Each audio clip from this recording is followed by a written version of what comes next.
YouTube family, कशा आहात? आज मी तुमच्यासाठी नवीन स्पेशल काहीतरी असं वेगळं घेऊन आलेले आहे। आता श्रावण महिना संपला, त्यानंतर आता गणपती विसर्जन होऊन जाईल। आता 1-2 दिवस राहिले फक्त गणपती विसर्जनाला। आता सर्वांना असं काहीतरी चमचमीत खावंसं वाटलं असेल तर आज मी तुमच्यासाठी काहीतरी स्पेशल असं नवीन घेऊन येणार आहे।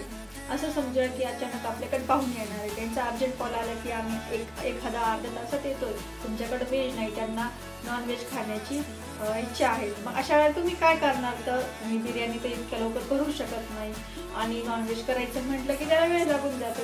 याला पर्याय म्हणून मी आज तुम्हाला एक नवीन रेसिपी सांगणार आहे आणि तीही अगदी झटपट 15-20 मिनिटात होईल अशी।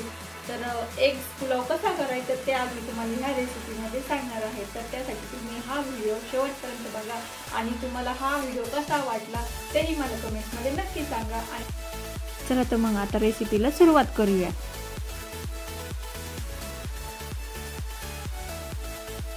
सर्वात अगोदर आपण पॅन गरम करून घेऊया, त्यावर आपण 1 चमचा तेल टाकूया। त्यामध्ये आपल्याला सर्व खडा मसाला टाकायचा आहे। खडा मसाला म्हणजे जिरं, लवंग, मिरे हे सर्व मी तेच तुम्हाला व्हिडिओमध्ये मेन्शन केलं आहे। त्या प्रकारे तुम्हाला 1-2 आपल्याला क्वांटिटीनुसार सर्व काही पदार्थ त्यामध्ये टाकायचे आहेत। तुम्ही बघू शकता मी सर्व आपलं 1-1, 2-2 पानं किंवा लवंग, मिरे सगळं टाकून घेत आहे। नंतर ते थोडंसं शॅलो फ्राय करून घेत आहे।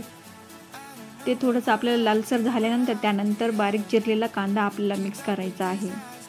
त्यानंतर 2-3 मिरच्या कापलेल्या मिक्स करून आपल्याला त्या व्यवस्थित परतून घ्यायच्या आहे। थोडासा कांदा लाल झाल्यानंतर त्यामध्ये आपल्याला धना पावडर टाकायचा आहे आणि थोडंसं आपल्याला शॅलो फ्राय करून घ्यायचं आहे। यामध्ये आपल्याला बारीक चिरलेला टोमॅटो टाकून घ्यायचा आहे।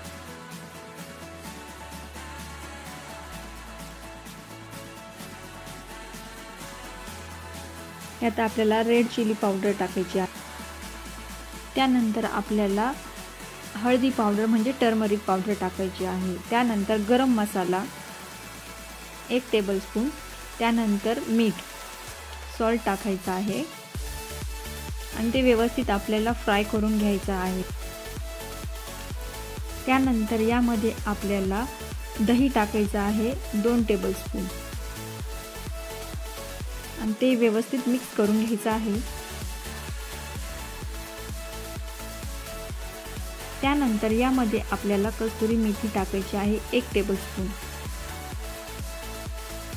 याने आपल्या पुलावला टेस्ट छान येते, थोडीशी ग्रेव्ही होते। त्यानंतर आपल्याला त्याच्यामध्ये बॉईल केलेले 4 अंड्याचे पीस टाकायचे आहेत। अशा प्रकारे ते व्यवस्थित आपल्याला त्यावर ठेवायचे आहेत आणि त्यानंतर आपल्याला ते व्यवस्थित मिक्स करायचे आहेत। मसाला आणि अंडे आपल्याला व्यवस्थित प्रकारे मिक्स झाल्यानंतर त्यामध्ये आपण उकडलेला बिर्याणी राईस आपल्याला मिक्स करायचा आहे।